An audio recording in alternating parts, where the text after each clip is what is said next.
वेङ्कटेशो वासुदेवः प्रद्युम्नो अमितविक्रमः सङ्कर्षणो निरुद्धश्च शेषाद्रिपतिरेव च जनार्दनः पद्मनाभो वेङ्कटाचलवासनः सृष्टिकर्ता जगन्नाथो माधवो भक्तवत्सलः गोविन्दो गोपतिः कृष्णः केशवो गरुडध्वजः वराहो वामनश्चैव नारायणाधोक्षजः श्रीधरः पुण्डरीकाक्षः सर्वदेवस्तुतो हरिः श्रीनृसिंहो महासिंहः सूत्राकारः पुरातनः रमानाथो महीभर्ता भूधरः पुरुषोत्तमः चोळपुत्रप्रियः शान्तो ब्रह्मादीनां वरप्रदः श्रीनिधिः सर्वभूतानां भयत्कृद्भयनाशनः श्रीरामो रामभद्रश्च भवबन्धैकमोचकः भूतावासो गिरिवासः श्रीनिवासः श्रियः पतिः अच्युतानन्तगोविन्दो विष्णुर्वेङ्कटनायकः सर्वदेवैकशरणं सर्वदेवैकदैवतं समस्तदेवकवचं सर्वदेवशिखामणिः इतीदं कीर्तितं यस्य विष्णोरमिततेजसः त्रिकाले यः पठेन्नित्यं पापं तस्य न विद्यते राजद्वारे पठेद्घोरे सङ्ग्रामे रिपुसङ्कटे भूतसर्पपिशाचादिभयं नास्ति कदाचन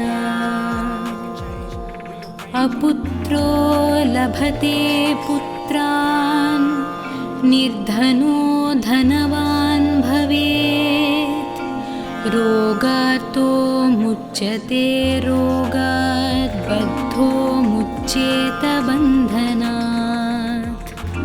यद्यदिष्टतमं लोके तत्तत् प्राप्नोत्यसंशयः ऐश्वर्यं राजसम्मानं भुक्तिमुक्तिफलप्रदम् विष्णोर्लोकैकसोपानं सर्वदुःखैकनाशनं सर्वैश्वर्यप्रदं नृणां सर्वमङ्गलकारकम् मायावि परमानन्दं त्यक्त्वा वैकुण्ठमुत्तमं स्वामि पुष्करिणीतीरे रमया सह मोदते कल्याणाद्भुतगात्राय कामितार्थप्रदायिने श्रीमद्वेङ्कटनाथाय श्रीनिवासाय मङ्गलम् इति श्रीब्रह्माण्डपुराणे ब्रह्मनारदसंवादे वेङ्कटगिरिमहात्म्ये श्रीवेङ्कटेश अष्टकं सम्पूर्णम्।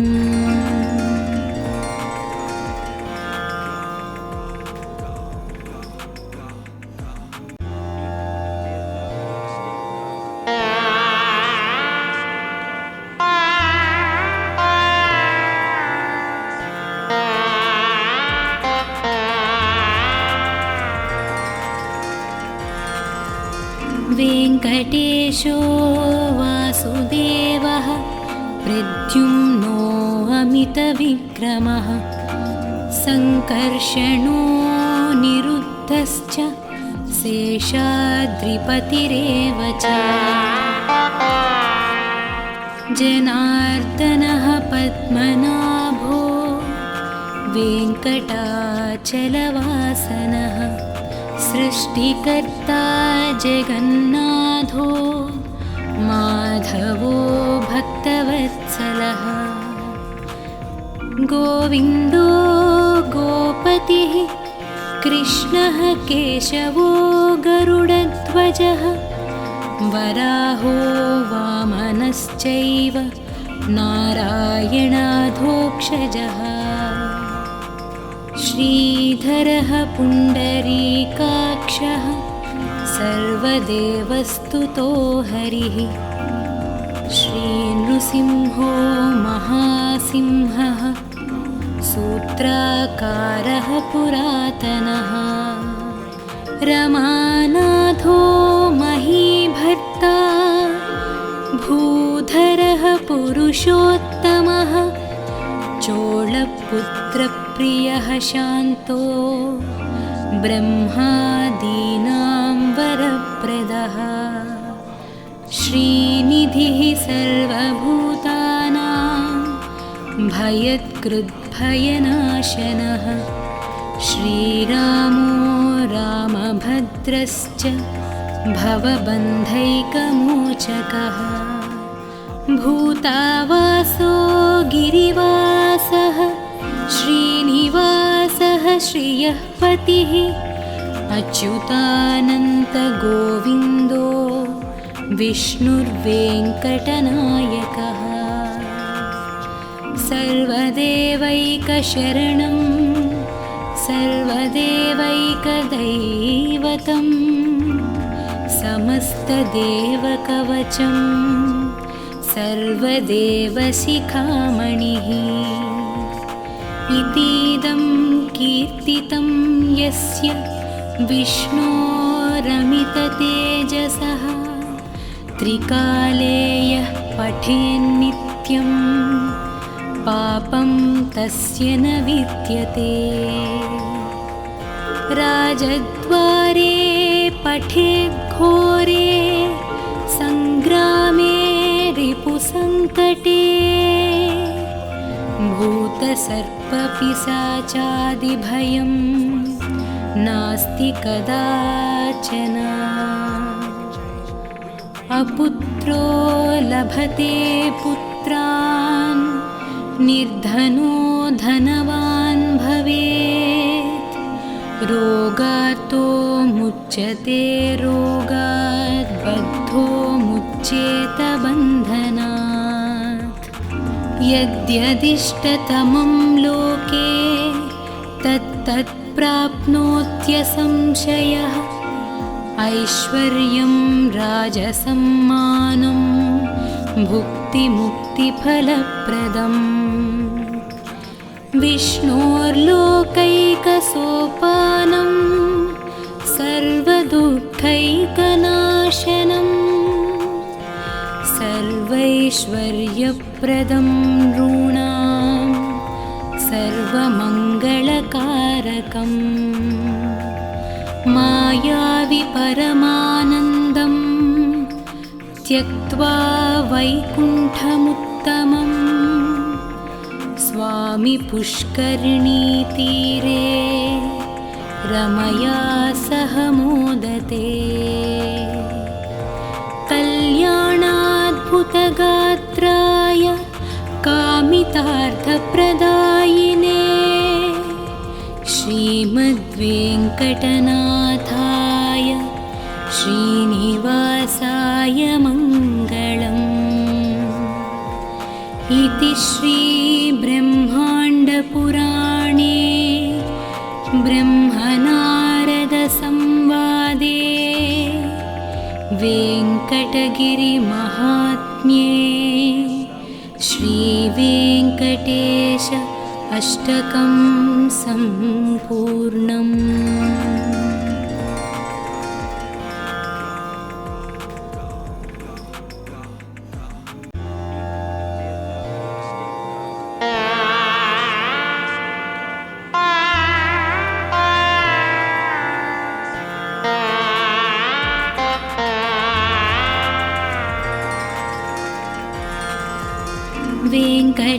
महेशो वासुदेवः प्रद्युम्नो अमितविक्रमः सङ्कर्षणो निरुद्धश्च शेषाद्रिपतिरेव च जनार्दनः पद्मनाभो वेङ्कटाचलवासनः सृष्टिकर्ता जगन्नाथो माधवो भक्तवत्सलः गोविन्दो गोपतिः कृष्णः केशवो गरुडध्वजः वराहो वामनश्चैव नारायणाधोक्षजः श्रीधरः पुण्डरीकाक्षः सर्वदेवस्तुतो हरिः श्रीनृसिंहो महासिंहः सूत्राकारः पुरातनः रमानाथो महीभर्ता भूधरः पुरुषोत्तमः चोळपुत्रप्रियः शान्तो ब्रह्मादीनां वरप्रदः श्रीनिधिः सर्वभूतानां भयत्कृद्भयनाशनः श्रीरामो रामभद्रश्च भवबन्धैकमोचकः भूतावासो गिरिवासः श्रीनिवासः श्रियः पतिः अच्युतानन्तगोविन्दो विष्णुर्वेङ्कटनायकः सर्वदेवैकशरणं सर्वदेवैकदैवतं समस्तदेवकवचं सर्वदेवशिखामणिः इतीदं कीर्तितं यस्य विष्णोरमिततेजसः त्रिकाले यः पठेन्नित्यं पापं तस्य न विद्यते राजद्वारे पठेद्घोरे सङ्ग्रामे रिपुसङ्कटे भूतसर्पपिशाचादिभयं नास्ति कदाचन अपुत्रो लभते पुत्रान् निर्धनो धनवान् भवेत् रोगार्तो मुच्यते रोगात् बद्धो मुच्येत बन्धनात् यद्यदिष्टतमं लोके तत्तत् प्राप्नोत्यसंशयः ऐश्वर्यं राजसम्मानं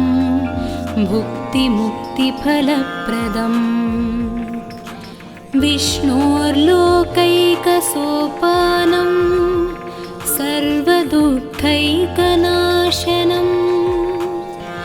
सर्वैश्वर्यप्रदं नॄणां सर्वमङ्गलकारकम् मायावि परमानन्दं त्यक्त्वा वैकुण्ठमुत्तमं स्वामि पुष्करिणीतीरे रमया सह मोदते कल्याणाद्भुतगात्राय कामितार्थप्रदायिने श्रीमद्वेङ्कटनाथाय श्रीनिवासाय मङ्गलम्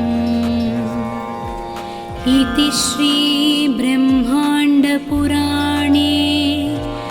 ब्रह्मनारदसंवादे वेङ्कटगिरिमहात्म्ये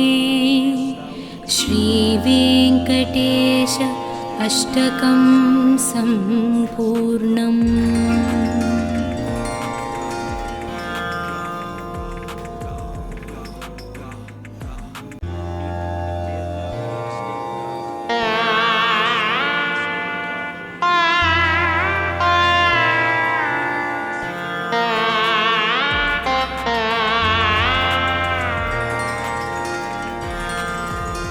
वेङ्कटेशो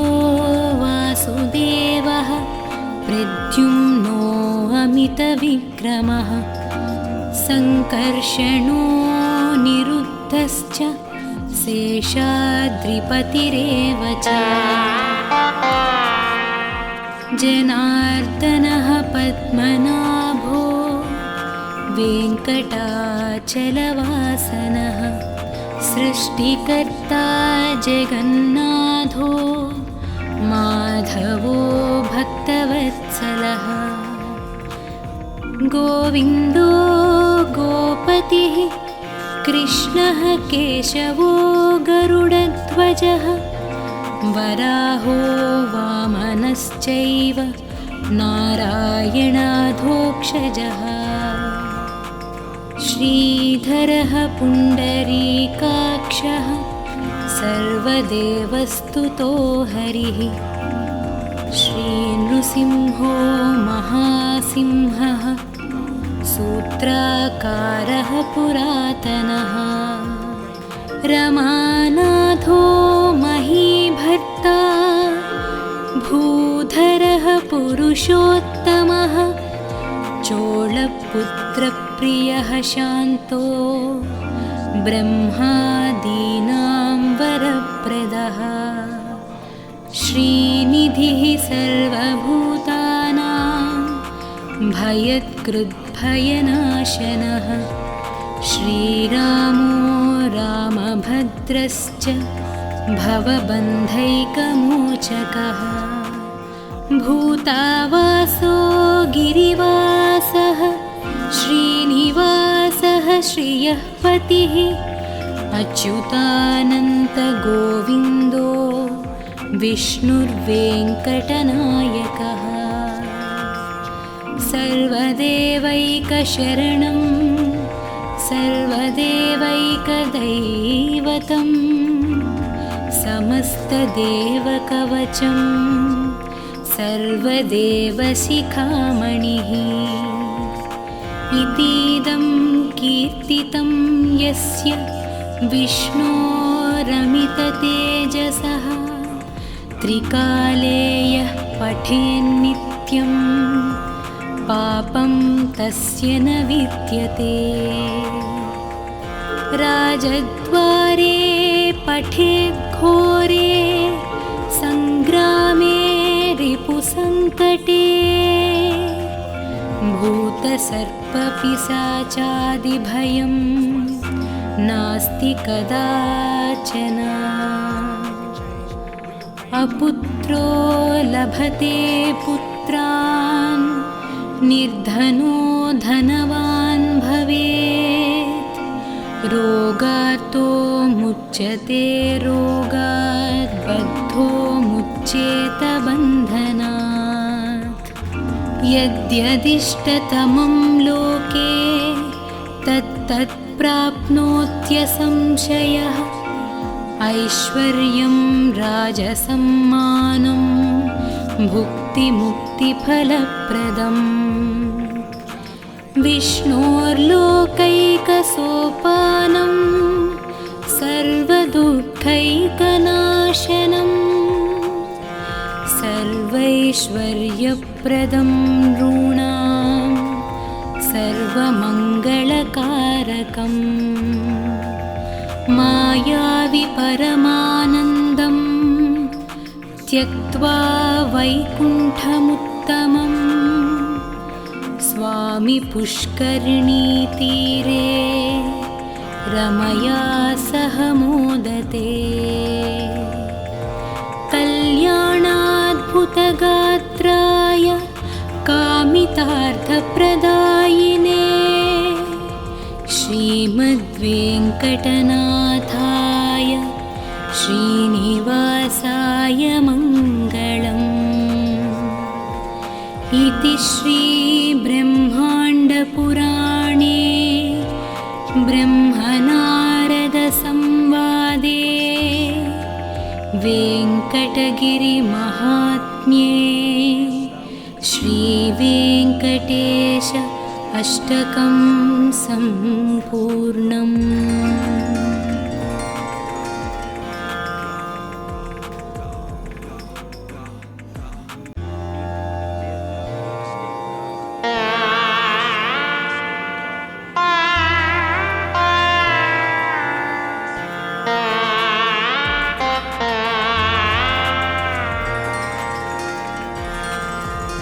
वेङ्कटेशो वासुदेवः प्रद्युम्नो अमितविक्रमः सङ्कर्षणो निरुद्धश्च शेषाद्रिपतिरेव च जनार्दनः पद्मनाभो वेङ्कटाचलवासनः सृष्टिकर्ता जगन्नाथो माधवो भक्तवत्सलः गोविन्दो गोपतिः कृष्णः केशवो गरुडध्वजः वराहो वामनश्चैव नारायणाधोक्षजः श्रीधरः पुण्डरीकाक्षः सर्वदेवस्तुतो हरिः श्रीनृसिंहो महासिंहः सूत्राकारः पुरातनः रमानाथो महीभर्ता भूधरः पुरुषोत्तमः चोळपुत्रप्रियः शान्तो ब्रह्मादीनां वरप्रदः श्रीनिधिः सर्वभूतानां भयत्कृद्भयनाशनः श्रीरामो रामभद्रश्च भवबन्धैकमोचकः भूतावासो गिरिवासः श्रीनिवासः श्रियः पतिः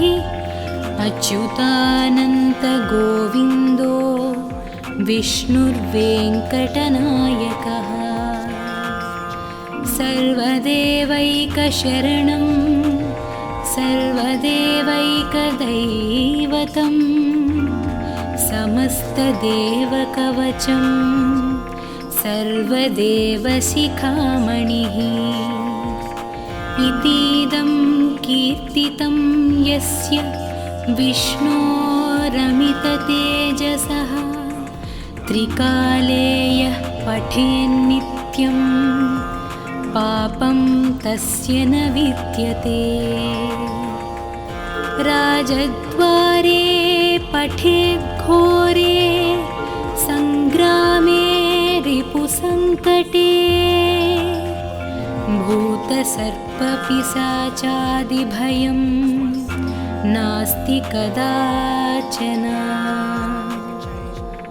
अपुत्रो लभते पुत्रान् निर्धनो धनवान् भवेत् रोगार्तो मुच्यते रोगात् बद्धो मुच्येत बन्धनात् यद्यदिष्टतमं लोके तत्तत् प्राप्नोत्यसंशयः ऐश्वर्यं राजसम्मानं भुक्तिमुक्तिफलप्रदम् विष्णोर्लोकैकसोपानं सर्वदुःखैकनाशनं सर्वैश्वर्यप्रदं नॄणां सर्वमङ्गलकारकम् मायावि परमानन्दं त्यक्त्वा वैकुण्ठमुत्तमं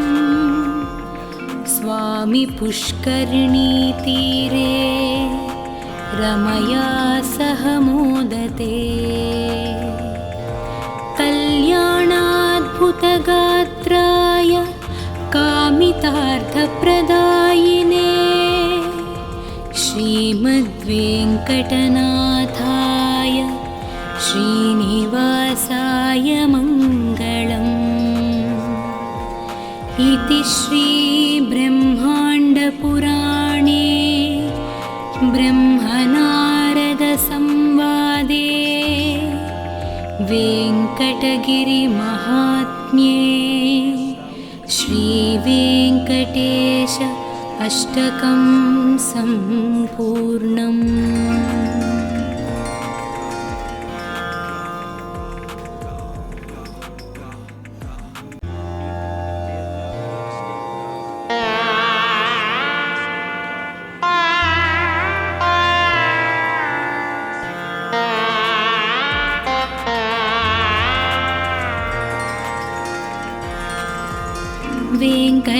गिरीशो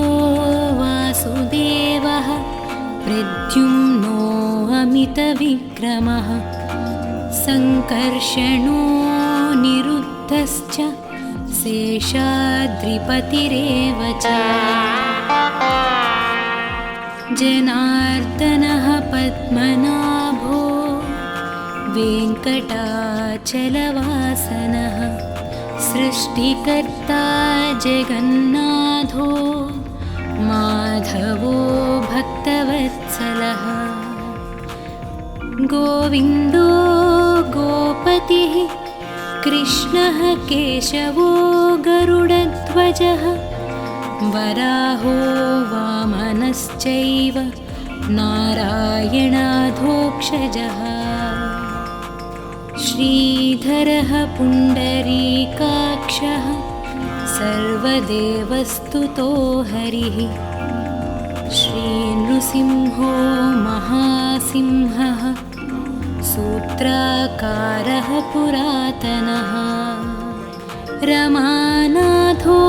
महीभर्ता भूधरः पुरुषोत्तमः चोळपुत्रप्रियः शान्तो ब्रह्मादीनां वरप्रदः श्रीनिधिः सर्वभूतानां भयत्कृद्भयनाशनः श्रीरामो रामभद्रश्च भवबन्धैकमोचकः भूतावासो गिरिवासः श्रीनिवासः श्रियः पतिः अच्युतानन्तगोविन्दो विष्णुर्वेङ्कटनायकः सर्वदेवैकशरणं सर्वदेवैकदैवतं समस्तदेवकवचं सर्वदेवशिखामणिः इतीदं कीर्तितं यस्य विष्णोरमिततेजसः त्रिकाले यः पठेन्नित्यं पापं तस्य न विद्यते राजद्वारे पठेद्घोरे सङ्ग्रामे रिपुसङ्कटे भूतसर्पपिशाचादिभयं नास्ति कदाचन अपुत्रो लभते पुत्रान् निर्धनो धनवान् भवेत् रोगार्तो मुच्यते रोगात् बद्धो मुच्येत बन्धनात् यद्यदिष्टतमं लोके तत्तत् प्राप्नोत्यसंशयः ऐश्वर्यं राजसम्मानं भुक्तिमुक्तिफलप्रदम् विष्णोर्लोकैकसोपानं सर्वदुःखैकनाशनं सर्वैश्वर्यप्रदं नृणां सर्वमङ्गलकारकम् मायावि परमानन्दं त्यक्त्वा वैकुण्ठमुत्तमम् स्वामी पुष्करिणीतीरे रमया सह मोदते कल्याणाद्भुतगात्राय कामितार्थप्रदायिने श्रीमद्वेङ्कटनाथाय श्रीनिवासाय मङ्गलम् इति श्रीब्रह्माण्डपुराणे ब्रह्मनारदसंवादे वेङ्कटगिरिमहात्म्ये श्रीवेङ्कटेश अष्टकं सम्पूर्णम्।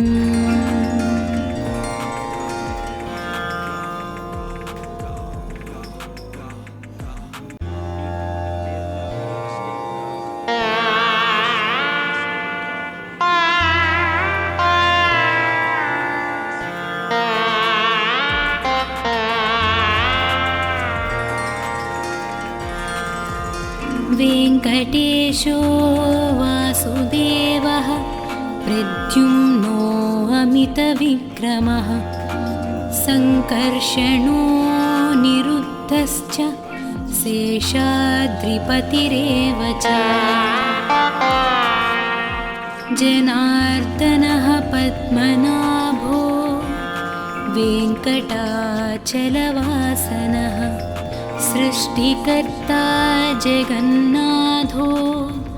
माधवो भक्तवत्सलः गोविन्दो गोपतिः कृष्णः केशवो गरुडध्वजः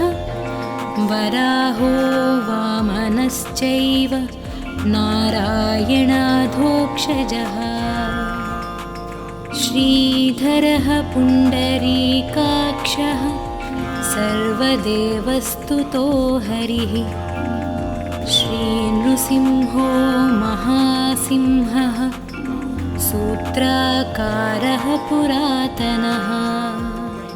रमानाथो महीभर्ता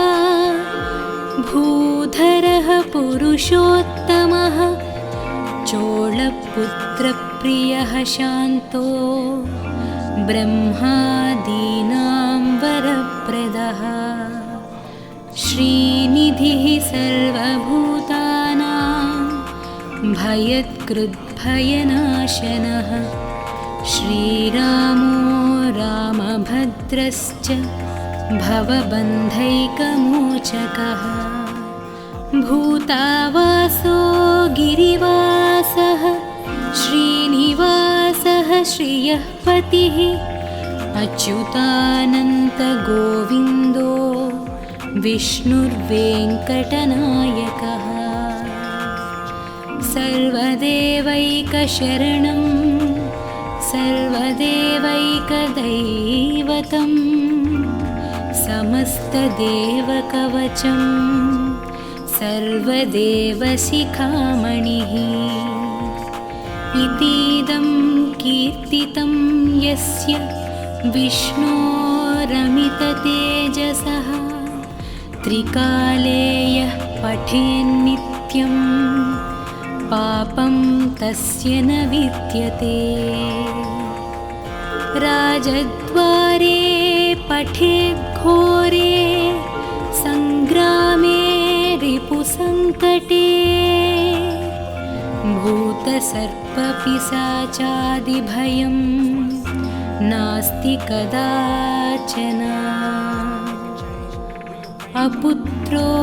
लभते पुत्रान् निर्धनो धनवान् भवेत् रोगार्तो मुच्यते रोगात् बद्धो मुच्येत बन्धनात् यद्यदिष्टतमं लोके तत्तत् प्राप्नोत्यसंशयः ऐश्वर्यं राजसम्मानं भुक्तिमुक्तिफलप्रदम् विष्णोर्लोकैकसोपानं सर्वदुःखैकनाशनं सर्वैश्वर्यप्रदं नॄणां सर्वमङ्गलकारकम् मायावि परमानन्दं त्यक्त्वा वैकुण्ठमुत्तमं स्वामि पुष्करिणीतीरे रमया सह मोदते कल्याणाद्भुतगात्राय कामितार्थप्रदायिने श्रीमद्वेङ्कटनाथाय श्रीनिवासाय मङ्गलम् इति श्रीब्रह्माण्डपुराणे ब्रह्मनारदसंवादे वेङ्कटगिरिमहात्म्ये श्रीवेङ्कटेश अष्टकं सम्पूर्णम्।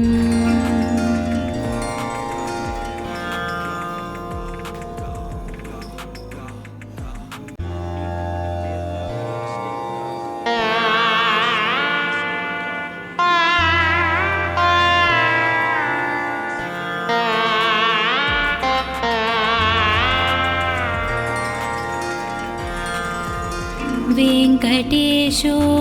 वासुदेवः प्रद्युम्नो अमितविक्रमः सङ्कर्षणो निरुद्धश्च शेषाद्रिपतिरेव च जनार्दनः पद्मनाभो वेङ्कटाचलवासनः सृष्टिकर्ता जगन्नाथो माधवो भक्तवत्सलः गोविन्दो गोपतिः कृष्णः केशवो गरुडध्वजः वराहो वामनश्चैव नारायणाधोक्षजः श्रीधरः पुण्डरीकाक्षः सर्वदेवस्तुतो हरिः श्रीनृसिंहो महासिंहः सूत्राकारः पुरातनः रमानाथो महीभर्ता भूधरः पुरुषोत्तमः चोळपुत्रप्रियः शान्तो ब्रह्मादीनां वरप्रदः श्रीनिधिः सर्वभूतानां भयत्कृद्भयनाशनः श्रीरामो रामभद्रश्च भवबन्धैकमोचकः भूतावासो गिरिवासः श्रीनिवासः श्रियः पतिः अच्युतानन्तगोविन्दो विष्णुर्वेङ्कटनायकः सर्वदेवैकशरणं सर्वदेवैकदैवतं समस्तदेवकवचं सर्वदेवशिखामणिः इतीदं कीर्तितं यस्य विष्णोरमिततेजसः त्रिकाले यः पठेन्नित्यं पापं तस्य न विद्यते राजद्वारे पठेद्घोरे सङ्ग्रामे रिपुसङ्कटे भूतसर्पपिशाचादिभयं नास्ति कदाचन अपुत्रो लभते पुत्रान् निर्धनो धनवान् भवेत् रोगातो मुच्यते रोगात् बद्धो मुच्येत बन्धनात् यद्यदिष्टतमं लोके तत्तत् प्राप्नोत्यसंशयः ऐश्वर्यं राजसम्मानं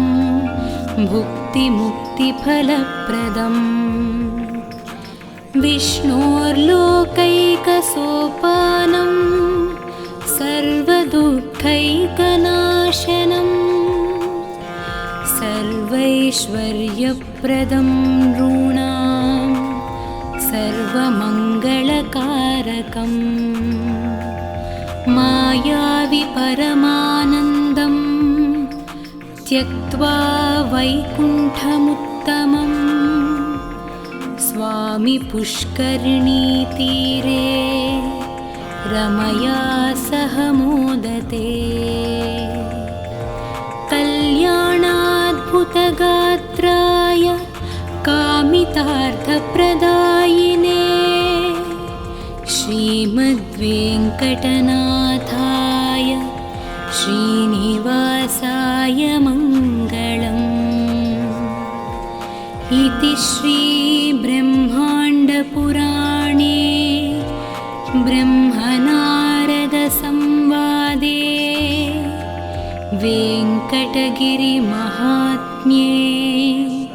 श्रीवेङ्कटेश अष्टकं सम्पूर्णम्।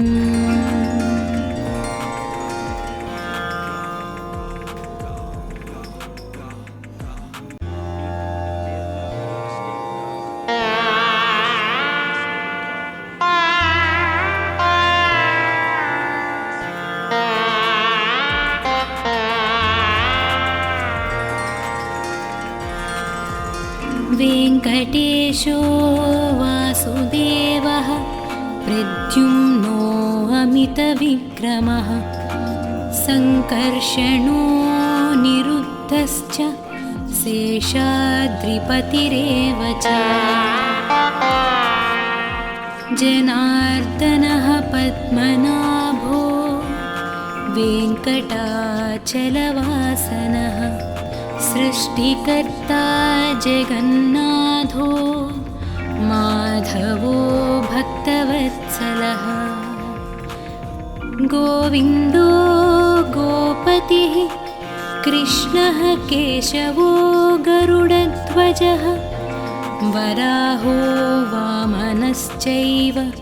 नारायणाधोक्षजः श्रीधरः पुण्डरीकाक्षः सर्वदेवस्तुतो हरिः श्रीनृसिंहो महासिंहः सूत्राकारः पुरातनः रमानाथो महीभर्ता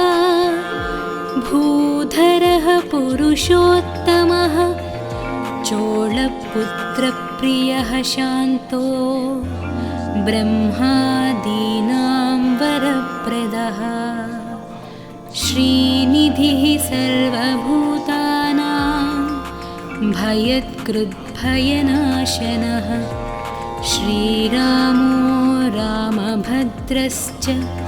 भवबन्धैकमोचकः भूतावासो गिरिवासः श्रीनिवासः श्रियः पतिः अच्युतानन्तगोविन्दो विष्णुर्वेङ्कटनायकः सर्वदेवैकशरणं सर्वदेवैकदैवतं समस्तदेवकवचं सर्वदेवशिखामणिः इतीदं कीर्तितं यस्य विष्णोरमिततेजसः त्रिकाले यः पठेन्नित्यं पापं तस्य न विद्यते राजद्वारे पठेद्घोरे सङ्ग्रामे रिपुसङ्कटे भूतसर्पपिशाचादिभयं नास्ति कदाचन अपुत्रो लभते पुत्रान् निर्धनो धनवान् भवेत् रोगातो मुच्यते रोगात् बद्धो मुच्येत बन्धनात् यद्यदिष्टतमं लोके तत्तत् प्राप्नोत्यसंशयः ऐश्वर्यं राजसम्मानं भुक्तिमुक्तिफलप्रदम् विष्णोर्लोकैकसोपानं सर्वदुःखैकनाशनं सर्वैश्वर्यप्रदं नॄणां सर्वमङ्गलकारकम् मायावि परमानन्दं त्यक्त्वा वैकुण्ठमुत्तमं स्वामि पुष्करिणीतीरे रमया सह मोदते कल्याणाद्भुतगात्राय कामितार्थप्रदायिने श्रीमद्वेङ्कटनाथाय श्रीनिवासाय मङ्गलम् इति श्रीब्रह्माण्डपुराणे ब्रह्मनारदसंवादे वेङ्कटगिरिमहात्म्ये श्रीवेङ्कटेश अष्टकं सम्पूर्णम्।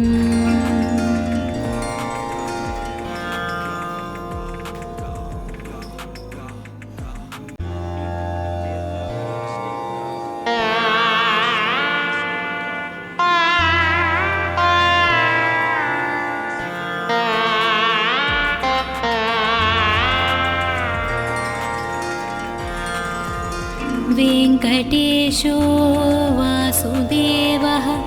प्रद्युम्नो अमितविक्रमः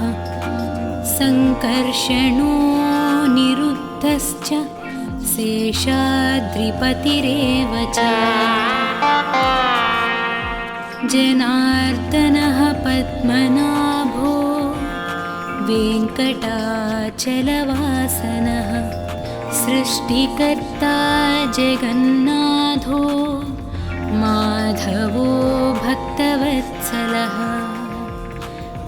गोविन्दो गोपतिः कृष्णः केशवो गरुडध्वजः वराहो वामनश्चैव नारायणाधोक्षजः श्रीधरः पुण्डरीकाक्षः सर्वदेवस्तुतो हरिः श्रीनृसिंहो महासिंहः सूत्राकारः पुरातनः रमानाथो महीभर्ता भूधरः पुरुषोत्तमः चोळपुत्रप्रियः शान्तो ब्रह्मादीनां वरप्रदः श्रीनिधिः सर्वभूतानां भयत्कृद्भयनाशनः श्रीरामो रामभद्रश्च भवबन्धैकमोचकः भूतावासो गिरिवासः श्रीनिवासः श्रियः पतिः अच्युतानन्तगोविन्दो विष्णुर्वेङ्कटनायकः सर्वदेवैकशरणं सर्वदेवैकदैवतं समस्तदेवकवचं सर्वदेवशिखामणिः इतीदं कीर्तितं यस्य विष्णोरमिततेजसः त्रिकाले यः पठेन्नित्यं पापं तस्य न विद्यते राजद्वारे पठेद्घोरे सङ्ग्रामे रिपुसङ्कटे भूतसर्पपिशाचादिभयं नास्ति कदाचन अपुत्रो लभते पुत्रान् निर्धनो धनवान् भवेत् रोगार्तो मुच्यते रोगात् बद्धो मुच्येत बन्धनात् यद्यदिष्टतमं लोके तत्तत् प्राप्नोत्यसंशयः ऐश्वर्यं राजसम्मानं भुक्तिमुक्तिफलप्रदम् विष्णोर्लोकैकसोपानं सर्वदुःखैकनाशनं सर्वैश्वर्यप्रदं नॄणां सर्वमङ्गलकारकम् मायावि परमानन्दं त्यक्त्वा वैकुण्ठमुत्तमं स्वामि पुष्करिणीतीरे रमया सह मोदते कल्याणाद्भुतगात्राय कामितार्थप्रदायिने श्रीमद्वेङ्कटनाथाय श्रीनिवासाय मङ्गलम् इति श्रीब्रह्माण्डपुराणे ब्रह्मनारदसंवादे वेङ्कटगिरिमहात्म्ये श्रीवेङ्कटेश अष्टकं सम्पूर्णम्।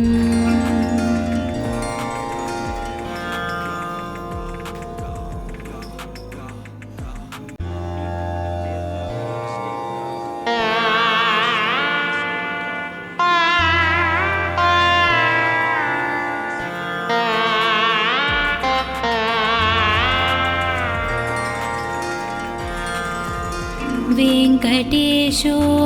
वासुदेवः प्रद्युम्नो अमितविक्रमः सङ्कर्षणो निरुद्धश्च शेषाद्रिपतिरेव च जनार्दनः पद्मनाभो वेङ्कटाचलवासनः सृष्टिकर्ता जगन्नाथो